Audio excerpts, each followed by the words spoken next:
precarious a freeway spike strip attempt could be, as you mentioned just a few moments ago.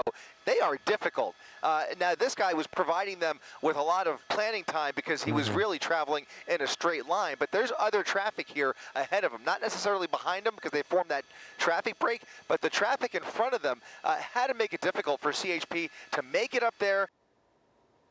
Uh-oh, bear with us, folks. We'll get that signal back. As you can see, yeah, we'll have it right back. Hang on with us. We're going to try to re-rack that video, by the way, too. So you're back, Chris. Yeah, I just was a little bit stunned that they were able to set up for that spike attempt on the freeway. Like you were saying, it is a difficult task. Fortunately, not a lot of traffic out here. They were able to catch up in front of them and lay down that spike strip. And by my estimation, it appears to have been a successful spike, at least as far as those left front and rear wheels are concerned.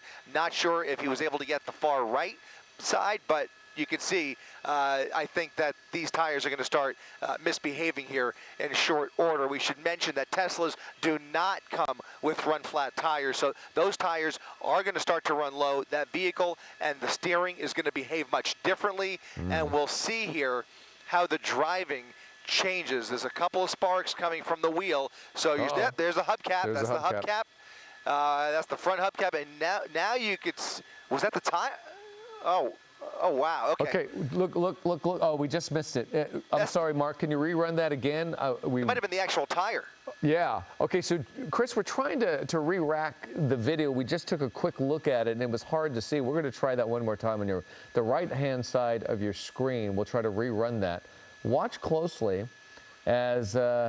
Here comes the rear tire. Here comes the rear left tire. That rear left tire is peeling right off. Wow, that didn't take long at all. Okay. Nope, and the vehicle is now coming to a stop over the gore point at an exit here. We'll try and get the transition name here, but I think that's going to be, as we come up on the Corona crawl here, that might be the 241. I'm not sure. Now the vehicle's come to a stop. He's out of the vehicle, approaching those officers. We'll go ahead and keep it a little bit. Yep, you can see them approaching without. This is very dangerous. Very dangerous. He's approaching those officers, very agitated. They're approaching him from behind, tackling him to the ground. He was showing his hands, but he was not obeying orders. He was walking in their directions. They were giving him very strong commands, and you saw they had no choice there but to sneak up behind him. But got to tell you, David, and you know very well, that could have ended much worse. That was scary. They did have a taser out. One of them was able to pull a taser, but by distracting him and him going forward, they got behind him and they took him down.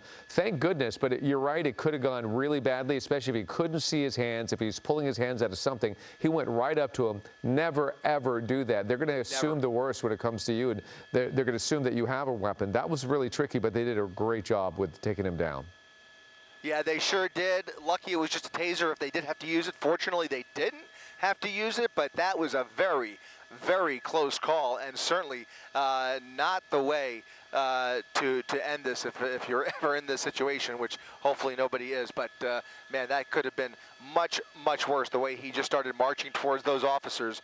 If they feel threatened, they will use force, and that was a situation where it was everything on the table. Yeah, it happened quickly. We did try to take another look at that spike strip. They got him. The guy who deployed the spike strip, he seemed to give them an indication that, yes, it was successful. And, boy, that disintegrated quickly. This went down, I guess you could say, best case scenario, nobody's hurt, nobody got injured, no damage outside of those tires. But, Chris, thank you so much. Hello, I'm Mark Brown. Get more great ABC7 content by clicking the subscribe button for our YouTube channel. And download the ABC7 Los Angeles streaming app on Fire TV, Android TV, Apple TV, and Roku to watch on your TV.